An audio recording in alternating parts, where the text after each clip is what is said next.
அது வடகோயம்புத்தூர் ஜங்ஷன்.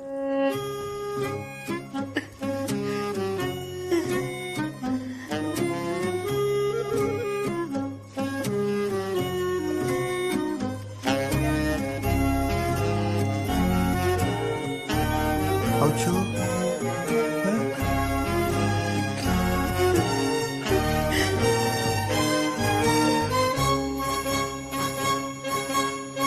தம்பி என்னாச்சுப்பா? பயப்படுறதுக்கு ஒண்ணும் இல்ல. ஏதோ 2-3 டெஸ்ட் எடுக்கிறேன்னு சொன்னாங்க, அவ்வளவுதான். டெஸ்டா? எதுக்கு? யூஷுவல் டெஸ்ட் தான், எப்பவும் எடுப்பாங்கல்ல, அது மாதிரி. நீ கார் சாவி கொடு, நீ கிளம்பு, நான் அம்மாவை கூப்பிட்டு வந்துடுறேன். இருங்க, எல்லாம் டெஸ்ட் முடிச்சு சேர்ந்தே போலாம். இல்லப்பா, டைம் ஆகும் இல்ல, நீ கொடு, சாவி கொடு. நான் அது வந்து பாட்டி கோயிலுக்கு போயிட்டு வந்துருவாங்கல்ல, அப்புறம் தனியா இருப்பாங்க. அதான் நீ கிளம்புறேன். போயிட்டீங்கன்னா, அப்புறம் பாட்டி கிட்ட நீ எதுவும்